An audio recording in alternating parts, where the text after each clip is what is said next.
बेचारा 5 नमाजें पढ़ाता है, सारी जिंदगी बच्चों को अलिफ बा ता सा पढ़ाता है, वो बेचारा सारी जिंदगी पीर बन ही नहीं सकता। पीर उसने ही बनना है जिसने 1.5-2 महीने गुस्ल नहीं करना, उसी ने बनना है जिसने कुछ 4-5 किलो लोहा उठा लेना है। कोई म्यार बनाओ। शेखुल हदीस ऐसे हैं जिनको मैं जानता हूं, बेचारों की बेटियों की शादियां नहीं हो सकी, पैसे कोई नहीं, और तुमने गवैये और नाथ खां अमीर कर दिए। जो जाके गवैयों के पास सोर सीधी करके तपला सरंगी पे वो तुमने अमीर कर दिए, करोड़पति कर दिए। वो जाली पीर जो दुआ तक नहीं जिसे मांगनी आती, वो खरबपति है। और मस्जिद का इमाम बेचारा रो रहा है कि चलो कहीं से पैसे आ जाए तो मैं भी बच्ची की कहीं निस्बत कर दूं। मेरे अपने शहर की बात है, एक बड़ा कीमती बच्चा जामिया निजामी में पढ़ता था, उसके वालिद साहब आलिम थे, और बच्चा मेरे साथ बड़ी मोहब्बत थी। छोड़ छाड़ के वो बच्चा कहने लगा मैं साउथ कोरिया जा रहा हूं, मैंने नहीं पढ़ना। 2-3 साल से छोड़ गया। उसके अब्बा ने मुझे फोन किया कि आपसे बड़ी अकीदत रखता है, आप इसको समझाएं। मैंने फोन किया, मैंने कहा बेटा तू पढ़। कहने लगा हजरत साहब अब्बा जी 35 साल मस्जिद में रहे हैं, मेरी बहनें इस तरह की हैं कि शायद कभी गैर महरम को मेरी बहनों ने भी ना देखा हो। तीनों की तीनों कुरान की हाफिज़ा हैं, फाजिल अरबी अदीब अरबी किया, सारा दिन कुरान पढ़ती हैं।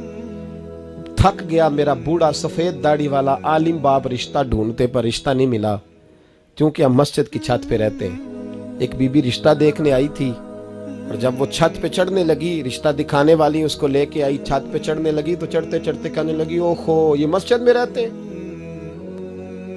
मेरा बेटा ससुराल आएगा तो दोस्तों कहां बिठाएगा, मैंने नहीं करना रिश्ता। कहते हैं मिन्नत की मेरे बाप ने कि छत पे जाके देख तो ले। कहने लगी ना भाई रिश्ता नहीं करना। इतना जुल्म इस कौम ने किया, इतनी ज्यादती। कहने लगा साहब मैंने नहीं पढ़ना, मैंने माल कमाना है, इसलिए कि मेरी बहनें रोती हैं। खुदा का खौफ करो, एक नात से भी गुजारा हो जाता है, मेहरबानी करो। और नात के लिए शोर की जरूरत नहीं होती, इश्क की जरूरत होती है। बस कर दो, बड़ा हो गया। मदारस के बच्चों को वो रोटी खाने को मिलती है जो मैं और आप खाएं तो बीमार हो जाएं, बीमार हो जाएं, जो मदारस के बच्चों को रोटी खाने को मिलती है। और इनको जिस तरह इनका इस्तेसाल किया जाता है, लाइनों में लगा के इन्हें खैरात की तरह खाना दिया जाता है, और जो इन बेचारों का अशर होता है 100 रुपया खत्म के बाद जब चौधरी साहब देते हैं तो 200 वो बातें भी सुनाते। ये जुल्म कर रहे हो। रबीउल अव्वल आएगा तो यहाँ जनाब मेले लगेंगे, और यहाँ हालत ये होगी कि 25,000, 50,000, 60 कहां से आया तुम्हारे पास पैसा? यहाँ लुटाने के लिए पैसे हैं। और मस्जिद का इमाम मिन्नत करे 6 साल के बाद भी कि 2,000 बढ़ा दो, तो कहते कारी साहब इतने पैसे नहीं जमा होते।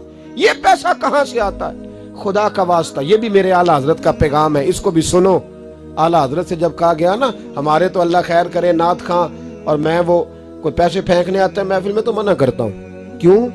इसलिए कि जब दत्थियों वाले पैसे लेके आते हैं ना मस्जिदों में और महफिलों में, तो फ्रंट सीटें फिर दत्थियों वालों के हाथों में होती है। गरीब महफिल मिलाद में भी छुप के बैठता है पीछे, और नाथ खां भी याद कर लेता है कि ज्यादा नोट किसने पकड़े हुए, ज्यादा नोट किसके हाथ में। वो फिर कहता है हाजी साहब है शेर तुहाडी नजर जे। मैं क्या बदबख्ता, नबी पाक दे नाम दा शेर भी बंदे दी नजर हो सकता है, जिसमें हुजूर की तारीफ हो रही हो, बंदे की नजर किस तरह हो गई? शर्म करो, डरो अल्लाह ताला। सिर्फ दौलत की खातर ये भी फिक्र रजा है, करूं मद है अहले दुवल रजा, मैं करूं मद है अहले दुवल रजा, पड़े इस बला में मेरी भला, मैं गदा हूं अपने करीम।